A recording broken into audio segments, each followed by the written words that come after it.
आपके मांग पत्र में उसका कोई जिक्र नहीं है? उसका जिक्र है? क्यों नहीं है भाई? 40 दिन तक अगर कोई विधायक हो जाता है तो पूरे जिंदगी पेंशन पाता है। 40 दिन तक अगर कोई सांसद हो जाता है तो पूरी जिंदगी पेंशन पाता है। 40 साल तक अगर कोई ट्रैक मेंटेनर रहता है तो उसको पेंशन क्यों नहीं मिलनी चाहिए? जरा बताओ, मिलनी चाहिए कि नहीं मिलनी चाहिए? तो एक मांग तो ये आप जोड़िए। और दूसरा, इस समय सबसे ज्यादा कर्मचारियों को सावधान रहने की आवश्यकता है। मैं अपनी बात नहीं कहता हूं, सबसे ज्यादा कर्मचारियों को सावधान रहने की आवश्यकता है। और ये बात मैं क्यों कह रहा हूं? नरेंद्र मोदी, उसकी सच्चाई जान लीजिए। हम लोग पार्लियामेंट में बैठते हैं, आपको जानकारी दे रहे हैं। भारत की सरकार ने 6.5 लाख करोड़ रुपए हिंदुस्तान की संपत्तियां बेचने का प्रस्ताव बजट में रखा है। कितना रखा है? 6.5 लाख करोड़ रुपए भारत की सरकारी संपत्तियां बेचकर नरेंद्र मोदी जी कमाएंगे। ये अपने बजट के प्रस्ताव में रखा है।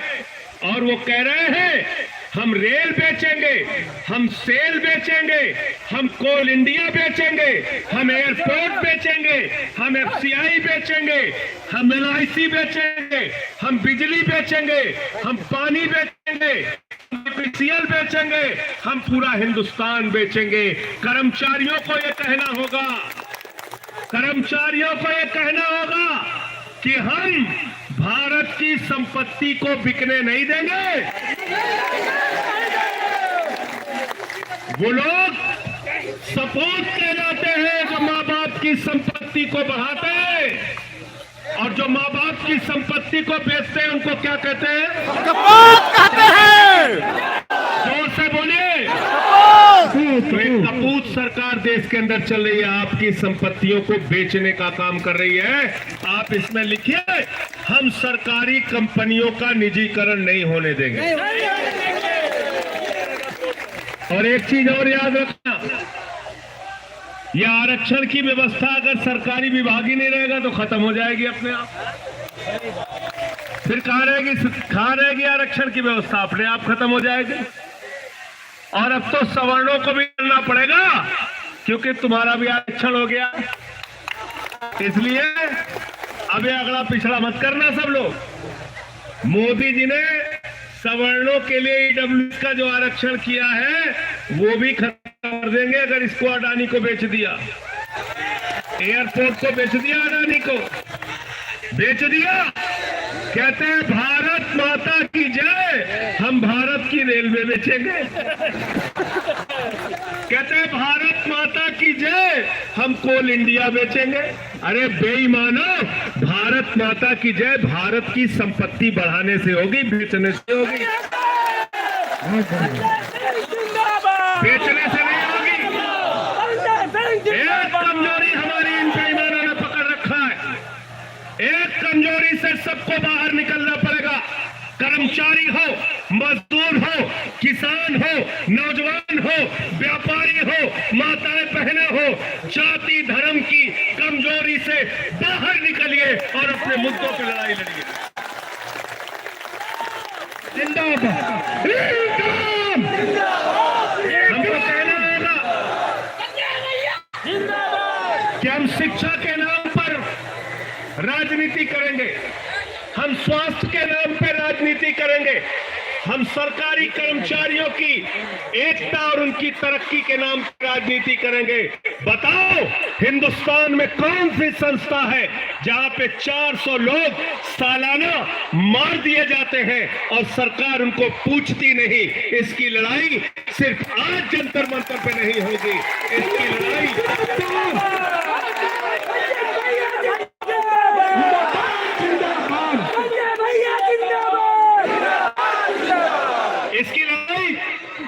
जब संसद का सत्र चले तो उस समय आप लोग आइए। नवंबर महीने में शुरू होता है संसद का सत्र। इसी सदस्य जंतर मंतर पे पूरे देश के 4 लाख ट्रैक मेंटेनर को इकट्ठा कर लीजिए। पूरी सरकार आपके सामने नाक लगाने को मजबूर हो जाएगी। जिंदाबाद जिंदाबाद जिंदाबाद जिंदाबाद। याद रखना, और मैं तो विपक्ष में हूं, एक ही वादा आपसे करके जा रहा हूं, लाठी खाओगे लाठी खाऊंगा, जेल जाओगे जेल जाऊंगा। पार्लियामेंट में आपकी आवाज उठाने पर, पार्लियामेंट में आपकी मांगों की आवाज अगले संसद के सत्र में पूरी मजबूती से उठाऊंगा। सुन लेना।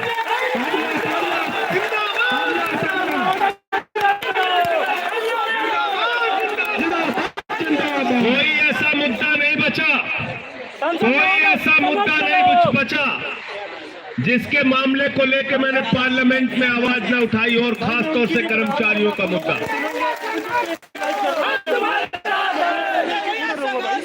ओल्ड पेंशन का मामला हो, चाहे शिक्षा मित्रों का मामला हो, चाहे शिक्षा अनुदेशकों का मामला हो, चाहे रेलवे कर्मचारियों का मामला हो, चाहे बैंक कर्मचारियों का मामला हो, जब भी कर्मचारियों का मामला आया पूरी मजबूती से आम आदमी पार्टी के सांसद के तौर पे मैंने देश की संसद में आपकी आवाज उठाने का काम किया। और जब यहाँ रामलीला के मैदान में ओल्ड पेंशन की बहाली को लेकर कर्मचारी आंदोलन पर बैठे थे, तो मैंने दिल्ली के मुख्यमंत्री अरविंद केजरीवाल जी से अनुरोध किया कि आप पुरानी पेंशन दिल्ली में बहाल कीजिए, और उन्होंने दिल्ली की विधानसभा में पुरानी पेंशन बहाल करने का प्रस्ताव पारित किया। इसलिए आप सबसे एक ही बात कहना चाहता हूं, जो ट्रैक मेंटेनर ट्रैक को सही करते हुए, ट्रैक को बनाते हुए अच्छा ट्रैक बन सके, इसलिए ट्रेन के नीचे आके अपनी जान दे देते हैं, वो आपके और हमारे लिए शहीद हैं, जो लोगों की जान बचाने के लिए अपनी कुर्बानी देते हैं। रेल के अंदर यात्री बैठकर अच्छी ट्रैक पे चल सके, इसलिए ट्रैक मेंटेनर अपनी जान की कुर्बानी दे देता है। और इसलिए मैं आपसे कहना चाहता हूं, वो अगर आपके लिए, हम सब के लिए शहीद हैं, तो जैसे दिल्ली की सरकार ने शहीदों के लिए 1 करोड़ की सम्मान राशि घोषित की है, जिसके साथ भी ऐसी दुर्घटना होती है उनके परिवार के लिए 1 करोड़ की सम्मान राशि परिवार के लिए रेलवे की तरफ से मिलना चाहिए।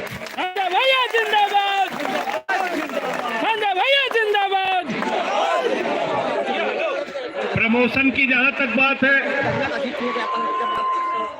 एलडीसी की बात आप लोगों ने कही।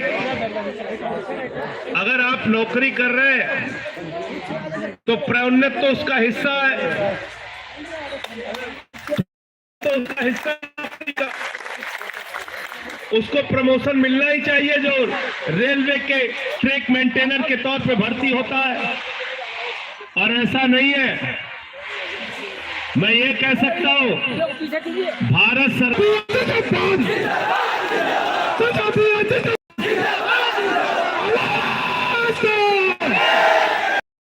तो एक चीज बताओ, तुम 8वीं पास करके देश आ सकते हो और ये MBA पास करके प्रमोशन नहीं ले सकते? कैसी बात है भाई,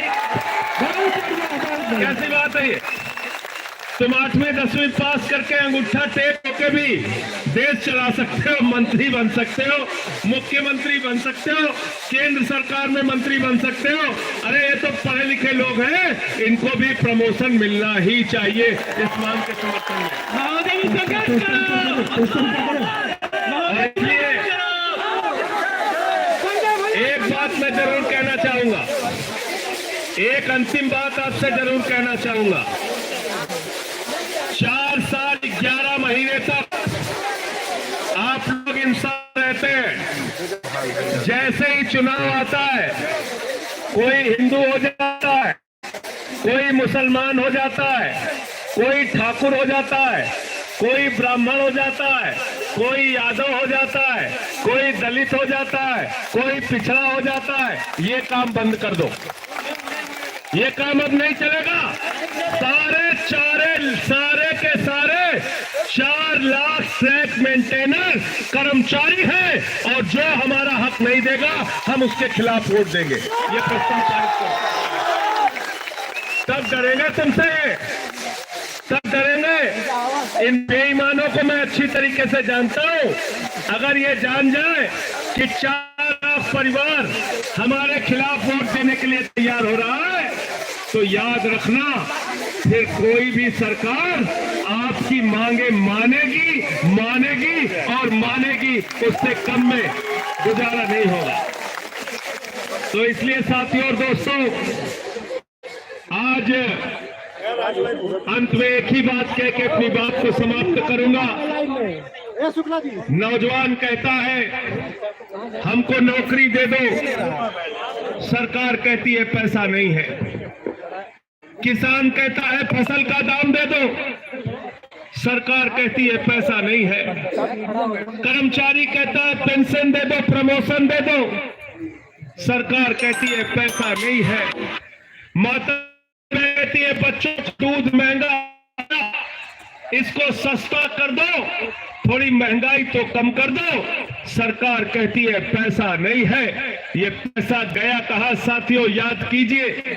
अडानी 2014 में उसकी संपत्ति थी 39,000 करोड़, 2018 में उसकी संपत्ति हो गई 57,000 करोड़, 2020 में उसकी संपत्ति हो गई 2.5 लाख करोड़, 2022 में उसी अडानी की संपत्ति हो गई 13 लाख करोड़ रुपए। आपका पैसा इन पूंजीपति लोगों ने लूट रखा है, इनसे हिसाब लेना होगा, तब हमारी समस्याओं का समाधान होगा। एक अडानी के लिए 13 लाख करोड़ रुपए और ट्रैक मेंटेनर जो अपनी जान दे देता है उसके लिए रक्षक यंत्र का पैसा नहीं, उसके लिए एलटीसी का पैसा नहीं, उसके लिए प्रमोशन का पैसा नहीं, उसके लिए पेंशन का पैसा नहीं। अभी भी आपको याद है? आप बताइए मुझे, उसको मुआवजा देने का पैसा नहीं, उसके लिए पैसा नहीं। अडानी को 2.5 लाख करोड़ रुपए बैंक से कर्जा मिला है। एक आदमी को दुनिया का दूसरे नंबर का अमीर बना दिया मोदी जी, और ट्रैक मेंटेनर गरीबी में मुफलिसी में अपना परिवार चलाए। ये दोहरी व्यवस्था नहीं चल सकती। तुम अडानी को 2 नंबरी अमीर बना रहे हो, बनाओ भाई, 2 नंबरी अमीर बना दिया उसको, लेकिन ट्रैक मेंटेनर की भी समस्या आपको सुननी पड़ेगी और इसका भी समाधान करना पड़ेगा। अंत में मैं फिर कह रहा हूं, इसको अलग अलग राज्यों की राजधानी में रखिए। उसके बाद नवंबर के आखिरी सप्ताह में पार्लियामेंट की शुरुआत होगी। तारीख आप लोग तय कर लीजिए, लेकिन 4 लाख ट्रैक मेंटेनर जिस दिन दिल्ली की सड़कों पर आ जाएगा, मैं दावे के साथ कहता हूं, रेल मंत्री नहीं, देश की सरकार और प्रधानमंत्री को आपकी एक एक मांग माननी पड़ेगी, सुननी पड़ेगी। पार्लियामेंट के सत्र में क्या बोलूंगा ना, आपकी एक एक मांग को इस गूंगी बहरी सरकार के कानों में पहुंचाने का काम करूंगा, आपकी आवाज पार्लियामेंट में उठाऊंगा। बहुत बहुत शुक्रिया, बहुत बहुत धन्यवाद। इंकलाब जिंदाबाद, इंकलाब जिंदाबाद, कर्मचारी एकता जिंदाबाद, कर्मचारी एकता जिंदाबाद। महोदय आप अभी आप नहीं जाएंगे, आप थोड़ी देर मेमोरेंडम। संजय भैया जिंदाबाद, संजय भैया जिंदाबाद, सांसद महोदय संदेश करो। सुनिए महोदय आपके लिए कुछ हमारे यूनियन की तरफ से है। 2 मिनट, नहीं बस 2 मिनट और दे दीजिए। बहुत जल्दी से मैं, बाकी सब लोग बढ़िए।